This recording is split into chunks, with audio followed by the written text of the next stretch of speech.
Bismillahirrahmanirrahim.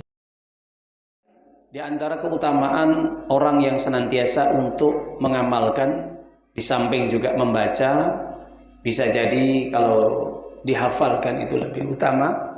Dan yang paling utama lagi adalah apabila surat Al-Mulk ini, surat kerajaan ini diamalkan dalam kehidupan sehari-hari, dan kita bisa mengikuti apa yang menjadi petuah, apa yang menjadi perintah Allah di dalamnya, dan merenungi apa yang menjadi nasihat-nasihat ataupun peringatan-peringatan agar kita menjadi orang yang senantiasa tunduk kepada Allah Subhanahu wa taala.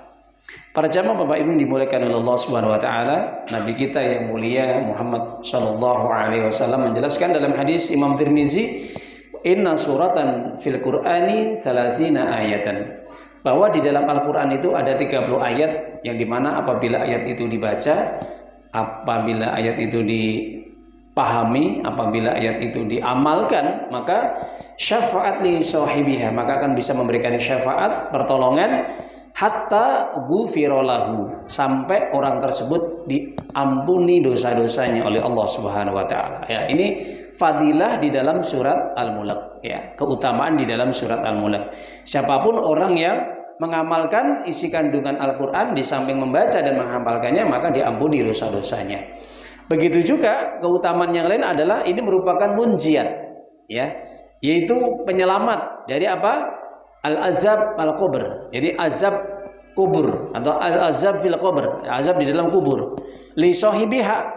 Hasan Al-Basri, seorang ulama besar, menyatakan siapapun orang yang dia mau betul-betul memahami kandungan di dalam surat Al-Mulk ini, kemudian mengikuti, mengamalkan apa yang disampaikan oleh Allah Subhanahu wa taala, maka dia akan dijauhkan dari siksa kubur. Masya Allah, ya. Ini istimewanya luar biasa, ini sebagai al-ayah al-munjiat, ayat yang di dalamnya mengandung keselamatan. Keselamatan dari apa? Al-azab fil qabri, ya, siksa di dalam kubur. Meskipun di dalam kubur itu kebanyakan orang yang disiksa, kata Nabi, adalah mereka yang tidak bersuci, dan juga mereka orang yang suka mengadu domba, namimah. Sebagian dalam hadis Imam Bukhari dari Abdullah bin Abbas radhiyallahu ta'ala anhu, ketika Nabi melewati dua kuburan yang disiksa oleh Allah Subhanahu wa taala, kemudian Nabi mengatakan, innama yu'addiban wa ma yu'addiban fi kabir. Keduanya ini disiksa bukan karena lantaran dosa besar, tapi dosa yang dilakukan itu menurut mereka itu adalah dosa kecil. Menurut mereka dosa kecil, padahal itu menurut Allah adalah dosa besar. Tapi menurut pandangan masyarakat, menurut pandangan secara umum manusia, ini dianggap sepele, sehingga menyebabkan mereka ketika mereka ini tidak menghindarinya atau menjauhinya, atau tidak mereka berhati-hati, waspada, maka jelas bisa menyebabkan siksa kubur. Apa itu? Yaitu mereka tidak bersih dalam bersuci ketika habis buang air kecil.